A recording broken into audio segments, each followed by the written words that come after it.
bonsoir tout le monde, content de vous voir. Yes.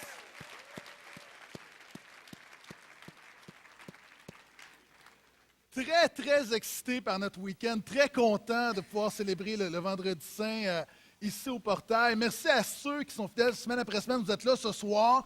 Merci à ceux qui nous visitent, on est vraiment content de vous voir et de choisir en ce Vendredi Saint de venir non seulement se rappeler, mais commémorer, mais expérimenter la croix de Jésus. Je pense que c'est la meilleure chose. Et sur Facebook ce matin, j'ai dévoilé en primeur notre programme de la soirée. Et notre programme de la soirée se résume au verset de 1 Corinthiens 2 de l'apôtre Paul. Il dit « J'ai jugé bon de ne savoir rien d'autre que Jésus crucifié. » Et ce qu'on veut faire ce soir, c'est simplement mettre le focus sur la croix de Jésus. Vous savez, on vous dit à l'Église de Portail, je le dis souvent, tout a toujours rapport avec Jésus. Et ce soir, évidemment, tout a toujours rapport avec Jésus, d'autant plus un Vendredi Saint, mais j'aimerais vous parler de la croix. Et on va continuer la série qu'on fait ensemble les dimanches, qu'on a commencé environ 3 semaines.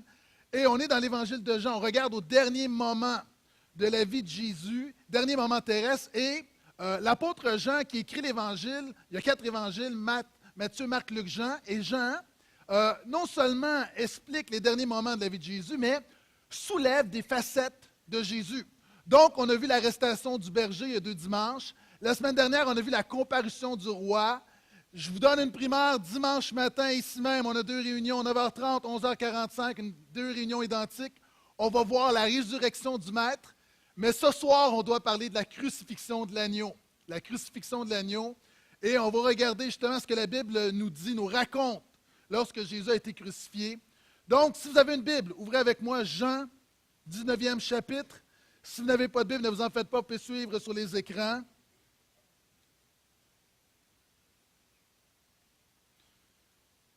On va regarder plusieurs versets ce soir, je vais simplement commenter. On va en lire quelques-uns, je commente quelques-uns, et ainsi de suite. Ceux qui aiment Jésus, disent Amen, s'il vous plaît. Amen. Donc, on s'est laissé dimanche dernier en disant Jésus se fait arrêter après Ponce Pilate. Jésus est livré pour être crucifié. Maintenant, voici ce que la Bible nous dit, 19-16 dans l'Évangile de Jean. Alors, Pilate, donc, il leur livra pour qu'il soit crucifié. Ils prirent donc Jésus, portant lui-même la croix, et sortit vers le lieu qu'on appelle le crâne, qui se dit en hébreu Golgotha. C'est là qu'ils le crucifièrent, et avec lui, 2 autres, un de chaque côté, et Jésus au milieu. Et Jean nous dit que Jésus porte sa croix. Jésus est focus. Jésus sait que se joue le moment le plus important de l'histoire de l'humanité. Le moment le plus important de l'histoire de l'humanité, ce n'est pas lorsque l'homme a marché sur la Lune. Ce n'est pas lundi pour les demi-finales de la voie. Le moment le plus important, c'est la croix de Jésus. Et la Bible nous dit que Jésus portant sa croix, Jésus sait qu'il va souffrir, mais Jésus sait que la croix amène la victoire définitive dans le plan de Dieu. Et c'est intéressant parce qu'il sort du prétoire, le palais de justice, il va sur la Via Dolorosa, et il va sortir de la ville, on l'amène sur un lieu qu'on appelle Golgotha. Et Golgotha vient de l'araméen, et la Bible le dit, ça veut dire littéralement crâne. En latin, c'est Calvaria. Lorsqu'on parle du calvaire, littéralement, c'est le crâne. Pourquoi est-ce qu'on parle du lieu du calvaire, Calvaria, du Golgotha, le lieu du crâne? Parce que le mont ressemble, on peut mettre l'image s'il vous plaît, ça ressemble à un crâne. Et Jésus a été crucifié sur ce mont. Maintenant, il faut comprendre, souvent on parle, Jésus a été crucifié, on arrête là, mais il faut comprendre ce soir, c'est quoi la crucifixion? Les Romains pratiquaient la crucifixion, et c'est les Perses qui avaient commencé la crucifixion, mais les Romains ont vraiment ont monté d'une coche en bon québécois. La crucifixion, c'était quoi? Tu amenais ta croix, c'est-à-dire tu amenais la poutre transversale, tu marchais, et là, je vous rappelle que tu as été flagellé. Jésus a été flagellé 2 fois, donc le dos en lambeaux, la chair, le dos à vif, tu amènes ta croix, tu arrives, et lorsque tu amènes ta croix c'est toi qui l'amènes, et ce qui est terrible, c'est qu'on va te clouer sur cette croix que tu as amenée. Ce qu'on fait, la croix, il y avait le poteau était là, mais la poutre, on la met à terre, on couche Jésus, et on prend des clous, on met ça dans ses mains, peut-être au niveau des poignets pour pas qu'il y ait une déchirure, on ne sait pas trop, et on le lève. Et ce qu'on fait, on met un petit morceau de bois, un petit support pour ses pieds, on met les deux pieds ensemble et on prend un grand clou, on passe au travers les deux pieds et on va dans le petit support. Maintenant, le petit support, ce n'est pas pour que ce soit plus confortable, c'est pour que ça soit plus long. Il faut comprendre que personne ne meurt parce que tu as des trous dans tes mains. C'est terrible, ça fait mal, mais ce qui t'amène à mourir, c'est l'asphyxie. C'est-à-dire que tu es là, imagine, on te crucifie, tu as des spasmes partout, tu as des os brisés, tu as des muscles déchirés, et tes bras sont tendus de manière à ce que tu as de la difficulté à respirer. Et quand tu veux respirer, tu dois te lever sur tes pieds, sur le petit support. Donc, ça crée une tension au niveau des mains, au niveau des pieds pour aller chercher ton air. Et quand tu vas chercher ton air, tu dois expirer. Et quand tu dois expirer pour libérer ton diaphragme, tu dois faire la même chose. Et c'est une douleur atroce. Et le petit support dont je te parlais, lorsque les crucifiés étaient là, ça leur donnait de l'espoir. Parce que tu fais un petit peu respirer sans support, tu te fais asphyxier automatiquement. Maintenant, la crucifixion, c'est un lieu de douleur incroyable. Et souvent, on le voit d'une manière poétique, on s'imagine, bon, Jésus avec un petit peu de sang. C'était quelque chose de glauque, c'était l'horreur. Au pied de la croix, il y avait des excréments, il y avait du vomi, il y avait de l'urine. Les hommes criaient de désespoir parce que tu restais là pendant plusieurs jours. Et au-delà de la souffrance physique, je crois que la plus grande des souffrances, elle n'était pas physique, elle était psychologique et émotionnelle. Tu es là, tu sais, on fait tout pour te garder en vie. Lorsque tu t'évanouis, on te réveille pour que vraiment tu ressentes la douleur de la crucifixion. Et c'est l'angoisse. Et il faut comprendre, lorsqu'on te crucifiait, on te mettait nu, on se moquait de toi. Donc, psychologiquement, c'était le châtiment le plus atroce. Maintenant, Jésus a non seulement eu cette souffrance physique, il a vécu cette souffrance émotionnelle, psychologique, mais c'est ajouté pour Jésus une souffrance spirituelle. Lui qui est Dieu, Fils de Dieu, lui qui n'a jamais péché, lui qui est parfait, lui qui est pur, lui qui est saint, lui qui est bon. Imagine, quelquefois, nous, on peut, je ne sais pas si vous êtes comme moi, mais quelquefois, on aimerait revenir en arrière pour changer des choses qu'on a dites ou des actions qu'on a commises. Jésus n'avait pas besoin de faire ça parce que Jésus est parfait. La Bible nous dit qu'il n'a jamais commis le péché. Et je vais y venir dans quelques instants, c'est pourquoi son sacrifice à la croix a un impact. Mais imaginez, Jésus est l'être le plus pur de l'histoire de l'humanité. C'est le seul d'ailleurs qui est pur. Et c'est un peu comme si on te prend et je te trempe dans une fosse septique. C'est exactement ce que Jésus a vécu lorsque je parle de souffrance spirituelle à la croix. La Bible nous dit, lui qui n'a jamais connu le péché, Dieu le fait devenir péché. Tout à l'heure, Pasteur Phil a lu Ésaïe 53, ce sont nos péchés qui l'ont crucifié. Et lorsqu'on parle, ils le crucifièrent, il faut que tu aies en tête l'ensemble de ce que je viens de te dire. Il faut que tu aies en tête cette souffrance incroyable. Mais pourquoi Jésus a dû subir tout ça? C'est de notre faute. C'est à cause de nos péchés. La Bible dit que nous sommes tous pécheurs et privés de la gloire de Dieu. Et le salaire du péché, c'est la mort. Je vous regarde, vous êtes beaux ce soir, mais vous êtes tous pécheurs. Vous êtes tous perdus. Moi le premier. Le plus grand de tous, le plus grand des pécheurs, je suis perdu, j'ai besoin de Jésus. Je ne peux pas me sanctifier, me purifier. Que souvent on dit, il y a pas, je suis une bonne personne, nul n'est parfait. La réalité, Jésus, si la croix est si radicale, c'est que le péché est si radical, est une atteinte ou si radical envers Dieu. Et la croix, la crucifixion, nous révèle l'ampleur de notre péché, de la colère de Dieu. Maintenant, il y a des gens, vous êtes là, vous dites, oh, pasteur Gaétan. Moi, j'ai invité quelqu'un ce soir, puis là, tu parles de la colère de Dieu, là. Tu n'as pas un autre message sur les psaumes, sur la joie. Si je ne te parlais pas de la colère de Dieu, je ne t'aimerais pas et j'aimerais plus mon ego. C'est ce qui arrive d'ailleurs. Il y a trop de gens qui aiment trop leur ego pour parler des vraies choses. Quand on a acheté une piscine, on a dit à nos enfants, les enfants, cette bénédiction-là, on ne veut pas qu'elle se transforme en malédiction. Il y a des règles, parce que je les aime. Puis ce soir, il y a des gens que je ne vous connais pas, mais je vous aime trop pour faire une réunion du Vendredi Saint, parler de la croix de Jésus et juste immédiatement dire, on va se réjouir, il faut comprendre que la croix, c'est tellement terrible, c'est le péché de l'homme et c'est la colère de Dieu. Et Jésus a dit, par rapport à la colère de Dieu, il dit, lorsqu'on meurt, il y a deux destinations, il y a le ciel et l'enfer. Il a dit, l'enfer, c'est pire, la pire des choses. Il vaut mieux pour toi couper ta main, couper tes pieds, arracher ton œil que de finir en enfer. Qu'est-ce que Jésus veut dire au niveau des proportions? Jésus est en train de dire, mieux vaut pour toi ne plus avoir de main pour toucher à ta femme que de finir en enfer. Mieux vaut pour toi ne plus avoir de yeux et ne pas voir ta fille qui va se marier dans sa belle robe de mariée que de finir en enfer parce qu'il n'y a rien de pire que l'enfer.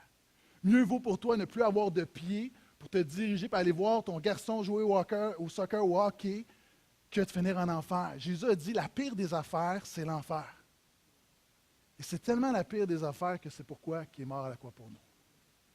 Et quand la Bible nous dit Christ, ils le crucifièrent, Jésus le crucifièrent, ça nous révèle notre péché, ça révèle la colère de Dieu. Mais en même temps, vous savez, la peur de l'enfer ne crée pas un adorateur. Dieu ne veut pas... Quelqu'un qui craint l'enfer n'est pas un serviteur de Jésus. Vous savez, le ciel n'est pas un lieu pour ceux qui ont peur de l'enfer, le ciel est un lieu pour ceux qui aiment Dieu. Et c'est pourquoi, j'arrive à Jésus dans quelques instants. Pour comprendre le remède de la croix, tu dois comprendre la maladie qui est dans nos cœurs, qui nous ronge, et pourquoi Dieu a envoyé son Fils unique mourir à la croix.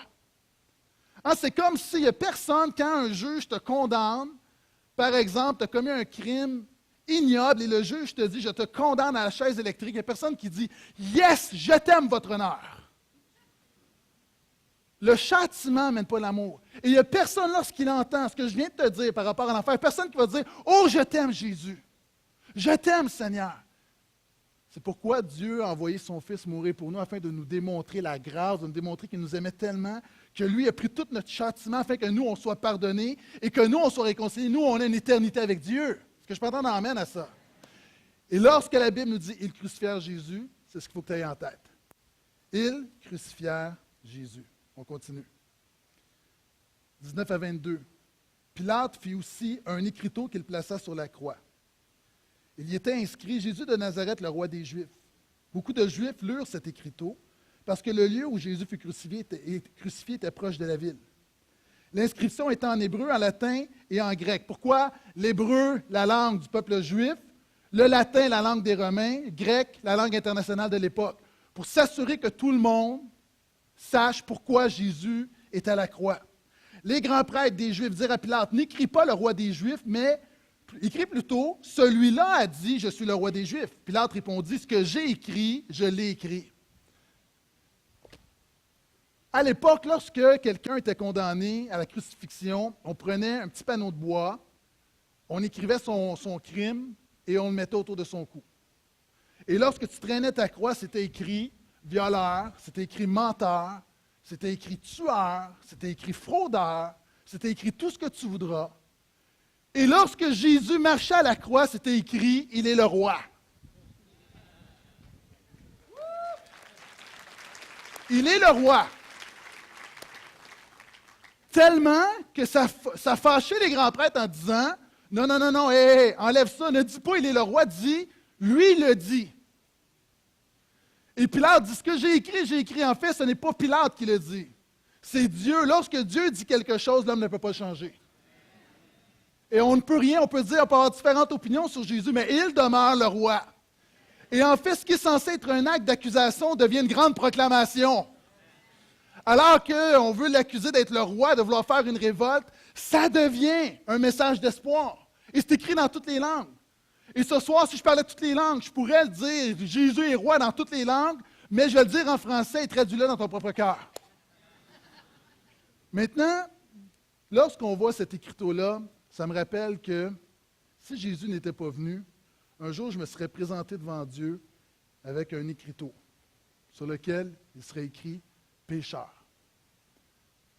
Quand je me serais présenté devant Dieu, quelque chose qui aurait résonné disant que le salaire du péché, c'est la mort.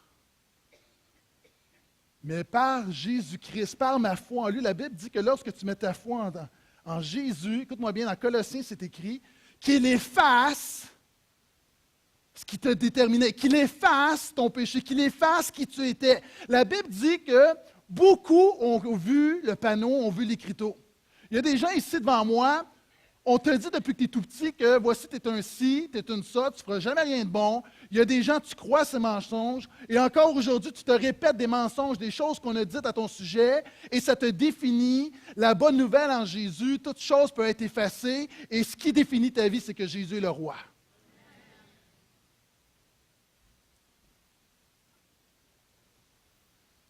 Versets 23-24. Les soldats, après avoir crucifié Jésus, prirent ses vêtements et en firent 4 parts.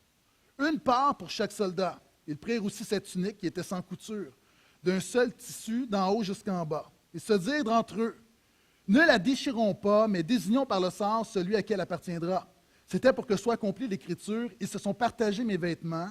Ils ont tiré au sort ma robe. Voilà ce que firent les soldats.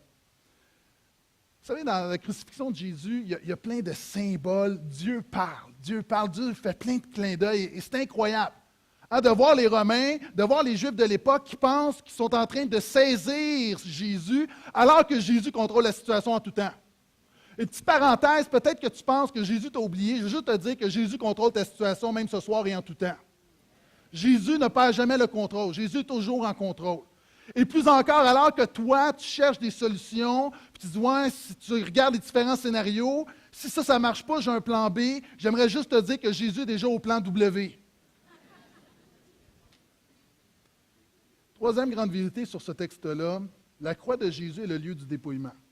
Et il y avait une loi romaine qui disait que lorsque les soldats crucifiaient quelqu'un, ils avaient le droit de garder ce que cet homme-là avait. Donc, c'est une loi romaine, le salaire des soldats, en quelque sorte des bourreaux. Lorsque tu crucifies quelqu'un, tu peux prendre tout ce qu'il y a. Et c'est intéressant parce qu'on partage en 4, il y a 4 soldats, et on peut penser qu'il y avait la robe, on peut penser qu'il y avait une ceinture, il y avait les sandales, il y avait un couvre-chef. Chacun en a un.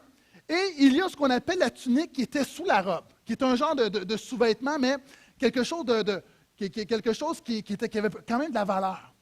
Et c'est intéressant parce qu'eux se divisent les choses. Et là, ils se disent, la tunique, on ne va pas la déchirer parce qu'elle n'a pas de couture. C'est une tunique de grande valeur. Donc, on va la faire tirer. Et alors qu'eux pensent qu'ils dépouillent Jésus, c'est intéressant parce qu'en fait, ils ne font qu'accomplir la Bible. Pourquoi? Le psaume 22, 19 dit, « Ils se partagent mes vêtements, ils tirent au sort ma tunique. » Alors qu'eux, il y a un gars, il y a des Romains qui sont là, puis là, il y a un Romain qui dit, « Hey les gars, j'ai une idée! J'ai pensé à ça, là! La tunique, on va la faire tirer! » Bravo, champion! Dieu l'avait déjà décidé il y a 1000 ans. Sois juste humble. Quand tu prends des décisions, sois juste humble. Hein? Dieu, c'est toute chose. Maintenant, c'est intéressant parce qu'ils vont dépouiller Jésus. Et permettez-moi de faire une autre parenthèse. C'est une soirée de parenthèse. Dans la loi romaine, tu pouvais prendre, celui que tu crucifiais, tu pouvais prendre ce qui lui appartenait. Je vais être conséquent avec ce que j'ai dit tout à l'heure. Il y a un message là-dedans, il y a un message implicite. La Bible dit que c'est nous qui avons crucifié Jésus. D'ailleurs, en passant pour la petite histoire, vous savez que La Passion du Christ, le film de Mel Gibson, lorsqu'on crucifie Jésus, on voit simplement une main d'un soldat. Et cette main-là, c'était la main de Mel Gibson. Pourquoi?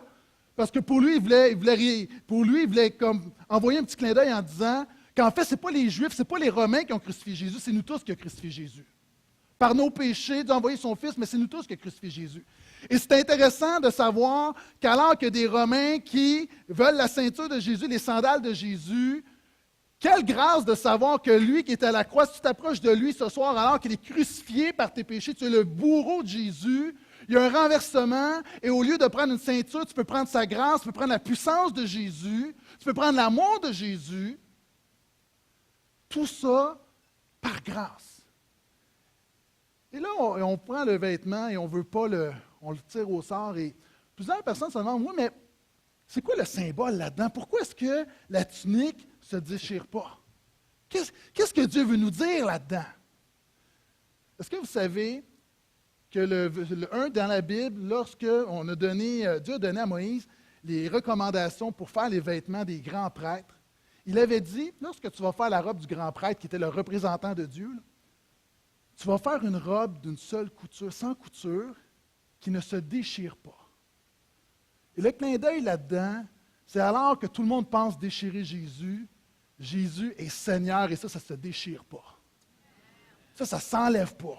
Tu peux bafouer Jésus, mais il y a quelque chose qui ne se déchire pas de Jésus. Puis en voulez-vous un autre meilleur? La croix est un lieu de dépouillement, alors que tout le monde met le focus sur le fait qu'on prend des affaires à Jésus, et le diable se réjouissait en disant « Hey, on l'a eu, le Messie, le Fils de Dieu, t'en veux-tu de meilleur? » Voici ce que la Bible nous dit, ce qui se passait. Pendant qu'on pensait qu'on dépouillait Jésus, la Bible nous dit que c'est Jésus qui a dépouillé les dominations et les autorités, les a livrés publiquement en spectacle, en triomphant d'elle par la croix. Et alors que le diable tapait des mains, Jésus, dans son cœur, disait « Tape toujours, je suis en train d'arracher de tes griffes une humanité et de la ramener à mon Père. »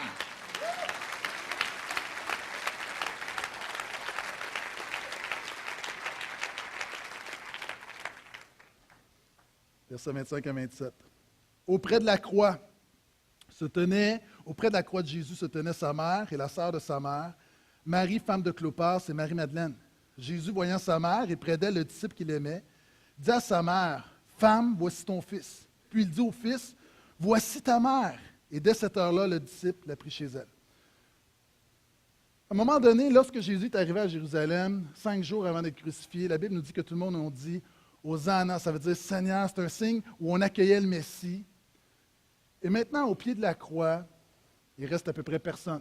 Puis en passant, mesdames, soyez fiers de vous, là, il reste seulement des femmes.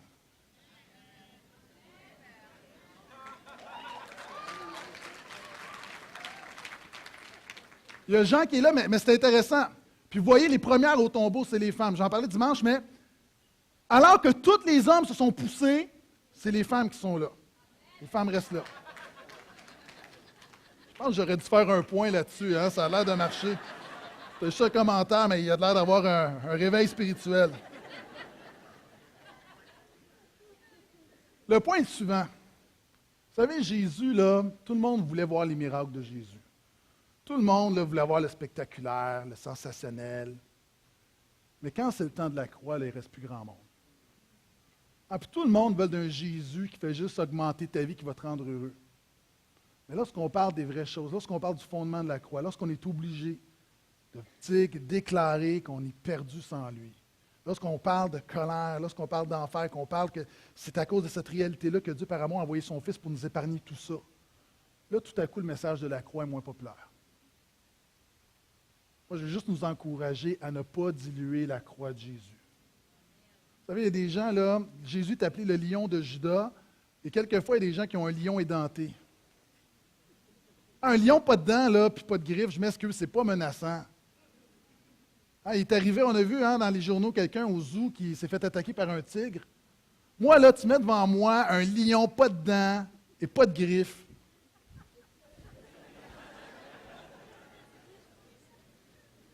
Hey, je suis très courageux. Ah, c'est rien. C'est pas un lion, c'est un minou. OK? Jésus n'est pas un minou, il est le lion de Juda. Jésus est puissant, il est le Tout-Puissant, il est Dieu. Okay? Et souvent, la croix n'est pas populaire. Moi, je te dis, c'est dans la croix que Jésus devient le lion de Juda et qu'il est véritablement puissant. Je continue là, je vais lire quelques versets. Je vais en lire à peu près une dizaine. On va avancer dans notre texte et je vais commenter rapidement par la suite.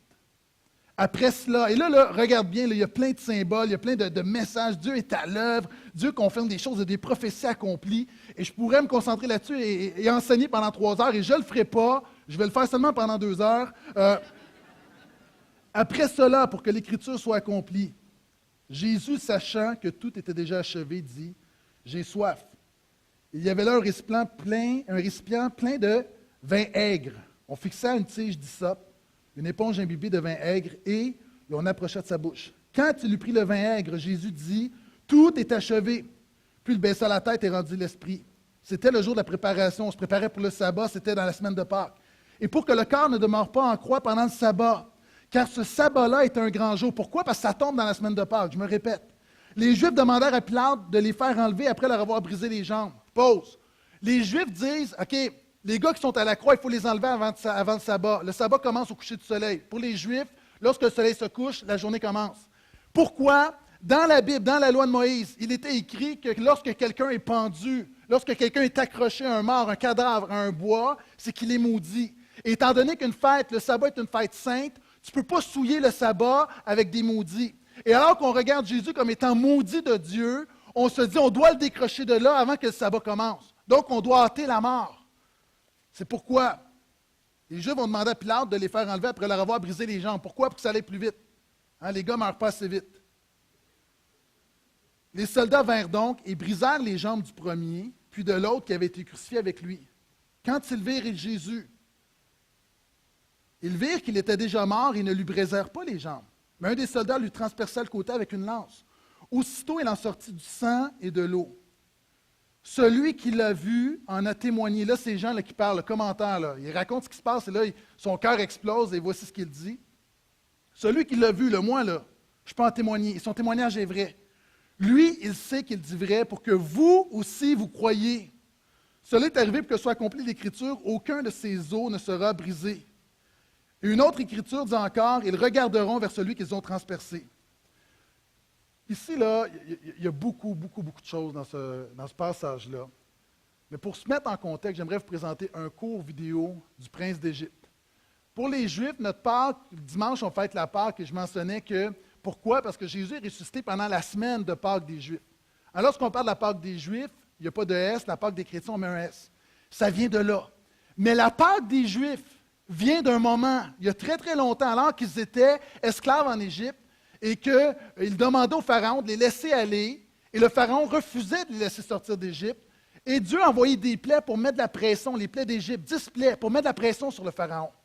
Et il y avait comme un crescendo et la dernière plaie, Dieu a dit au peuple, voici, je vais venir, il va y avoir un ange exterminateur parce que le Pharaon fait le mal, refuse de laisser aller mon peuple. Et ce que vous allez faire, vous allez sacrifier un agneau, vous allez prendre son sang, vous allez le mettre sur les linteaux de la porte de votre maison. Et l'ange, lorsqu'il va voir le sang, c'est le sang qui vous protège, il va continuer. Ici, l'auteur veut nous dire, regardez comment Jésus est notre Pâques. Donc, tout d'abord, petite vidéo, s'il vous plaît.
La Bible nous dit que ça, c'était une image du véritable agneau. Et Jésus est appelé l'agneau de Dieu qui ôte le péché du monde. Pourquoi? Parce qu'avant, dans l'Ancienne Alliance, les Juifs, lorsqu'ils voulaient se faire pardonner, tu mens à ta femme, où est-ce que tu étais encore? Oh, j'ai été retenu au travail, t'en vas au temple, prends un agneau, le zigouille, t'es pardonné.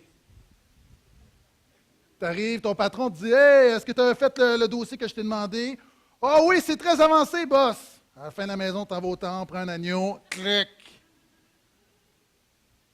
Madame revient, ton mari te demande « Qu'est-ce que tu étais faire? Tu étais magasiné encore? »« Non, non, non, j'étais avec Georgette. » T'en vas au temple, prends un agneau, cric. C'est comme ça qu'on était pardonné. Maintenant, la Bible nous dit que ça, c'est une image. Évidemment, un agneau, une bête, ne peut pas apaiser le Dieu très saint. C'est ridicule. C'est une image pour démontrer qu'un jour, Dieu enverrait son Fils, qui est l'agneau de Dieu, qui, lui, son sang, nous pardonne parfaitement. Et tout dans le texte ici veut démontrer que Jésus est l'agneau de Dieu. Mais tout d'abord, la Bible nous dit que Jésus, sachant que la fin était proche, va dire, pour accomplir l'Écriture, « J'ai soif ». Et ce que les soldats vont faire, on va lui donner du vin aigre, du vinaigre. En fait, c'était un vin de piètre qualité que les soldats buvaient. Mais ce qui est intéressant, la Bible nous dit, on fixa une tige d'hysope, une éponge imbibée de vin aigre, et on l'approcha de sa bouche. L'hysope, est-ce qu'on peut mettre l'image, s'il vous plaît? C'était exactement la plante qu'on devait prendre pour tremper dans le sang de l'agneau lorsqu'on était en Égypte et qu'on devait mettre sur les linteaux. On devait peinturer les linteaux avec une branche d'hysope. Et en quelque sorte, Jean est en train de nous dire, le véritable agneau de Dieu, c'est Jésus. Et alors que tu es là et tu te dis, oui, mais moi, mon cœur est noir, il y a des domaines de ma vie qui sont sales, laisse Jésus venir mettre son sang, te pardonner, te nettoyer. Et c'est la bonne nouvelle, moi, quand je vais me présenter devant Dieu, je vais arriver là, quelqu'un pourrait dire, ah, Gaétan Brassard, lui, il a fait ci, il a fait ça, il a fait ci. Et lorsque devant moi va se dresser le ciel et l'enfer, je ne vais pas jouer à Dieu en disant, Seigneur, moi, je suis une bonne personne, envoie-moi pas en enfer, j'ai fait des bonnes œuvres. Non. La seule chose que je vais dire, c'est que Jésus, son sang est sur ma vie. C'est la seule chose, que je réclame. Et je sais que le jugement ne passera pas sur ma vie parce qu'il est passé sur Jésus. C'est intéressant parce que là, les Juifs vont dire, OK, écoutez bien ça. Là, on veut se débarrasser des corps, il faut les tuer vite. Et là, les Romains, lorsque ça n'allait pas assez vite, ce qu'on faisait, on cassait les jambes des crucifiés. Pourquoi? Tout à l'heure, je te mentionnais que tu avais un support. Si tes jambes, et là, imagine, tu es crucifié, tu as des spasmes, tu as des douleurs atroces, et là, on te casse les jambes. Boum, boum, tu es crucifié. Pourquoi? Là, le fait que tu n'aies plus de support, tu es incapable de te relever pour aller chercher ton air, tranquillement, il y a de l'eau qui commence à venir dans tes poumons, tu t'asphyxies, tu meurs rapidement. Mais ce qui est intéressant, c'est lorsqu'on arrive à Jésus, on n'a pas besoin de le faire parce qu'il est déjà mort et au lieu de lui briser les jambes, on va prendre une lance et on va le mettre on va le transpercer son côté. Et c'est intéressant parce que ça accomplit une prophétie qui avait été donnée qu'aucun des os du Messie ne serait brisé. Et je veux t'encourager également, au-delà de la prophétie qui est donnée à Jésus, le psaume 34, verset 19, à toi qui souffres ce soir, à toi qui es éprouvé, à toi qui te demandes, tu es là, puis tu m'entends parler de Jésus, puis tu te dis, mais moi j'ai des problèmes de finances, moi j'ai des problèmes de couple, moi j'ai des problèmes de maladie, moi j'ai le cancer, moi mes enfants vivent des crises, et je suis dans tout ça. C'est quoi le lien avec Jésus dans ma vie? C'est quoi le lien, Jésus et tous mes problèmes? Écoute bien la promesse qui avait été donnée. C'est une promesse qui est pour Jésus, mais c'est une promesse qui est pour toi également ce soir. Le Seigneur est proche de ceux qui ont le cœur brisé. Il sauve ceux dont l'esprit est écrasé. De nombreux malheurs atteignent le juste, mais de tous l'Éternel l'en délivre. Il garde chacun de ses os, aucun d'eux ne sera brisé. C'est le contexte. Et si tu es en Jésus, Dieu est avec toi. La bonne nouvelle là-dedans, ce que Jean veut nous dire, c'est que Jésus est l'agneau de Dieu qui ôte le péché du monde. Et là, ce soir, qu'est-ce que tu aimerais que Jésus ôte dans ta vie? Souvent, il y a des choses, on dit, Seigneur, moi, je voudrais que tu ajoutes ça. Ah, moi, je veux plus d'argent. Moi, je veux plus de ci. Moi, je veux plus de ça. Moi, je veux une plus grande maison. Mais souvent, notre problème, là, c'est pas d'avoir plus. Là. Souvent, le problème, c'est les choses qui sont déjà dans nos vies, qui empoisonnent nos vies. Et Jésus est l'agneau de Dieu qui ôte. Je ne sais pas ce que tu vis ce soir, mais si tu t'approches de la croix de Jésus, il peut pardonner, il peut restaurer, mais Jésus est capable de tout enlever dans ta vie. J'ai presque terminé. Verset 34. Et là, ça, c'est une autre affaire qui est vraiment grandiose. Je l'ai lu tout à l'heure. Quand un soldat lui transperça le côté avec une lance, aussitôt, il en sortit du sang et de l'eau. Et là, on se demande, oui, mais c'est quoi le rapport? OK. Ici, là, dans le péricarde, il y a plein d'eau qui s'accumule. Et là, ce que le soldat va faire, Jésus est à la croix, il prend une lance, transperce Jésus, et ça va jusque dans son cœur. Et lorsqu'il retire la lance, il y a de l'eau qui s'écoule, qui était dans le péricarde, et ensuite, le sang coule. Maintenant, on se dit, oui, mais c'est quoi le lien spirituel là-dedans? L'apôtre Jean qui voit la scène, pour lui, il y a un autre clin d'œil de Dieu. Et ce qui est bien dans la crucifixion, ceux qui connaissent la Bible, il y a comme plein de clins d'œil de Dieu. Premier clin d'œil. Pour Jean, c'est la conviction que Jésus est le Messie, le Sauveur. Pourquoi? Parce que la Bible disait que sans effusion de sang, il n'y a pas de péché. Et Jean réalise que si une chèvre, le sang d'une chèvre, peut pardonner les péchés, ou Dieu pouvait acquiescer le pardon des péchés, alors que le Fils saint de Dieu, que son sang coule, à plus forte raison, on va être pardonné, purifié, réconcilié avec Dieu. Mais ce qui est intéressant, et c'est là le clin d'œil, il y a de l'eau qui coule. Il y a de l'eau qui coule du sein de Jésus, de son côté. Et Jean va dire, « Wow, il y a un signe là-dedans. » Pourquoi? Il va faire un lien. Jésus va dire, il a dit plusieurs choses, mais une des choses que Jésus a dites à un moment donné, c'est que si vous avez soif, venez à moi. Je vais vous abreuver. Et Jésus a dit littéralement, celui qui met sa foi en moi, comme dit l'Écriture, des fleuves d'eau vive couleront de son sein. Est-ce que vous voyez le lien là?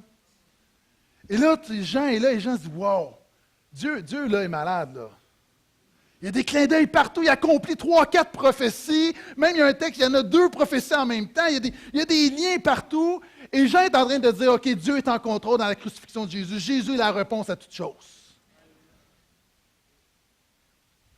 Verset 30, Jésus dit, tout est achevé, puis il baissa la tête et rendit l'esprit. Ça, c'est une autre affaire.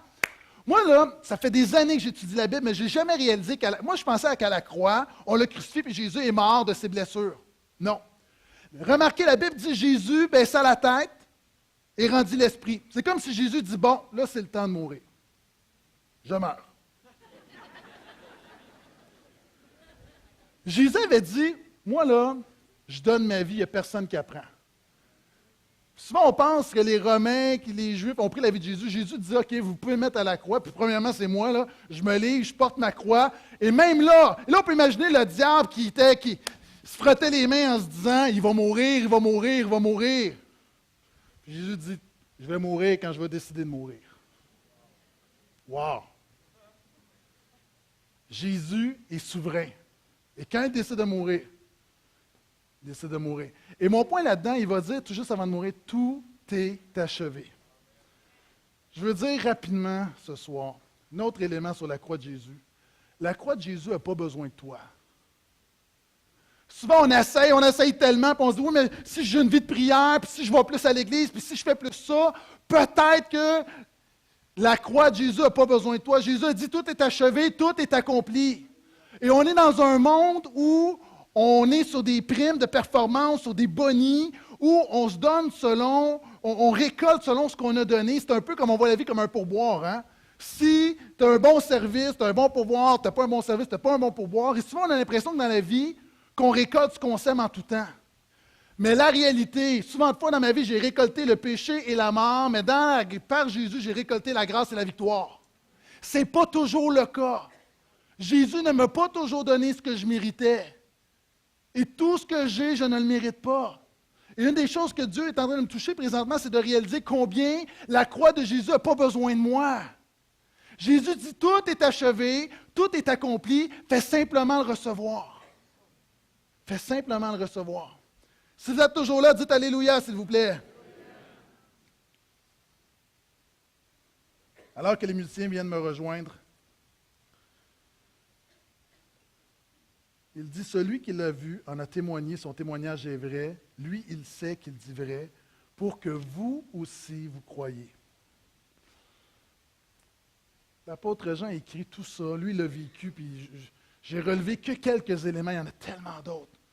Et Jean dit, moi, là, je vous raconte tout ça, là, pour que vous aussi, vous croyiez. Même 2000 ans plus tard, alors que tu as peut-être un iPhone dans ta main, Jean a écrit pour que toi aussi, tu crois. Il y a des gens qui disent, oui, mais moi, je crois. Moi, je crois déjà. Non, non. Est-ce que vraiment tu t'appuies sur la croix de Jésus? Je ne te dis pas, est-ce que tu crois que c'est arrivé, que c'est vrai? Non. Est-ce que ta vie, tu t'appuies sur la croix de Jésus? Lorsque je viens à l'église de ma maison, je passe de côté d'une rivière et l'hiver, tu vois la rivière, je marcherai sur la rivière. Mais lorsque je suis passé ce matin, je ne passerai pas sur la rivière.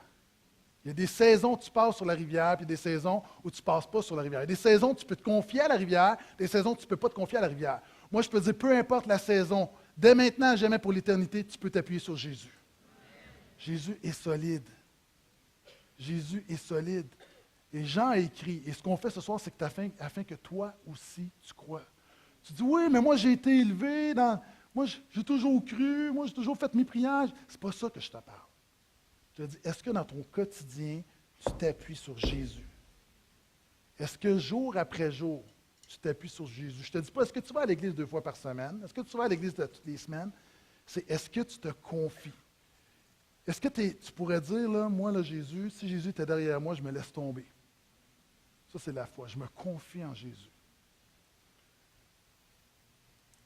Puis pendant que tu réfléchis à ça, j'aimerais t'apporter mon avant-dernier point. Enfin, mon dernier point, j'en ai un qui n'est pas vraiment un point.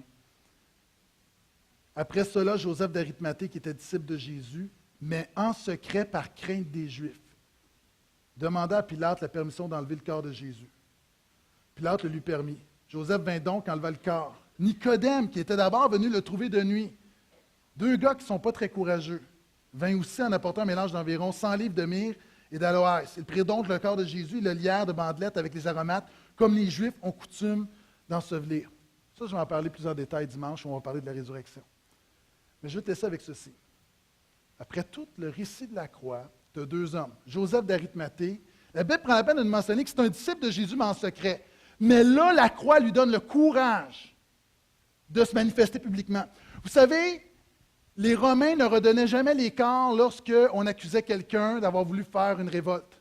Et lorsque les Juifs ont emmené Jésus à Pilate, on a dit, voici, il s'est dit le roi des Juifs. Donc, on s'est dit en quelque sorte, crucifie-le parce qu'il menace l'Empire. Joseph d'Arimathée, qui a toujours été disciple de Jésus, mais en secret. Maintenant, lorsqu'il voit la croix, réalise que ce Jésus-là, qui est le Fils de Dieu, qui meurt pour les péchés, qui est l'agneau de Dieu, se dit, je dois prendre une décision publique pour lui. Il va voir Pilate, ça prend du courage. Il peut mourir, il peut perdre sa réputation, mais il sait que Jésus, c'est plus important que n'importe quoi d'autre. Il décide d'aller voir Pilate, et Pilate va dire, oui, je te le redonne le corps. Et puis, un autre, un Nicodème, qui avait été voir Jésus de nuit. Et là, Nicodème, de jour, prend position pour Jésus. Moi, ce soir, je veux te défier à prendre position pour Jésus. Alors que ça fait 40 minutes que je te parle de la croix de Jésus, que je te parle pourquoi Jésus est mort. Il est mort pour tes péchés. Il est mort pour te donner l'espoir. Je t'ai expliqué que la croix n'était pas une option. Alors qu'on va tous mourir, on va se présenter devant Dieu.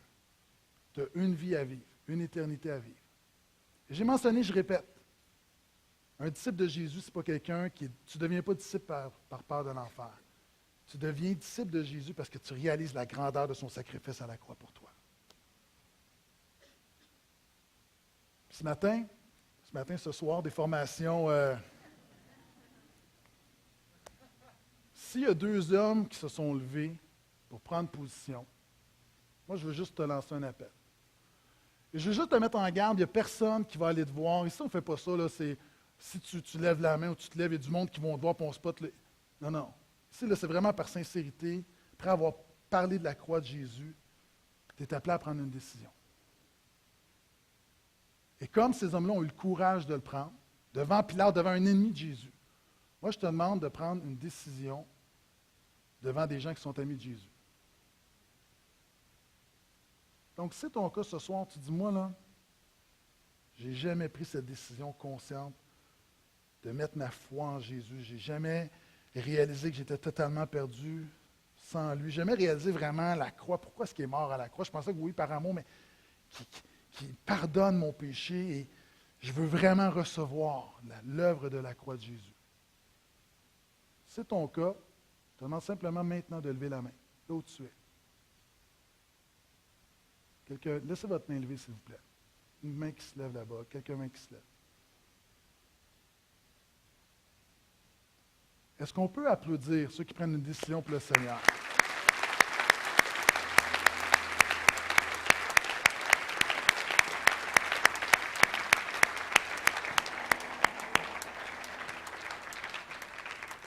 Et mon dernier point, c'est donc là qu'ils mirent Jésus à cause de la préparation des Juifs parce que le tombeau était proche. J'aimerais dire que Pâques est proche. Ce soir, on s'est concentré sur la croix de Jésus, mais tout ça va prendre une autre dimension avec Pâques avec la résurrection du Seigneur. Et ce soir, j'aimerais vous inviter à faire quelque chose qu'on n'a pas toujours le temps de faire à l'Église de Portail. Vous savez, on est avec 2 réunions identiques le dimanche, on est souvent serré dans le temps. Et ce soir, je ne vais pas vous garder longtemps. Mais je pense que ça pourrait être bien juste de terminer, s'avancer ensemble et juste louer Jésus pour la croix ce soir. Puis juste dire merci. Merci, quel sauveur merveilleux je possède, c'est livré pour moi. Juste renouveler notre engagement envers Jésus. Et dire, Seigneur, donne-moi la grâce, alors que c'est la période de Pâques, renouvelle ma conception, renouvelle ma vision de la croix. Est-ce que vous êtes là? Donc, alors que l'équipe de louange commence à nous diriger, je vais demander simplement, là où vous êtes, de quitter votre place, de venir tous ensemble ici. Nous allons terminer cette soirée en louant Jésus, le remerciant pour la croix.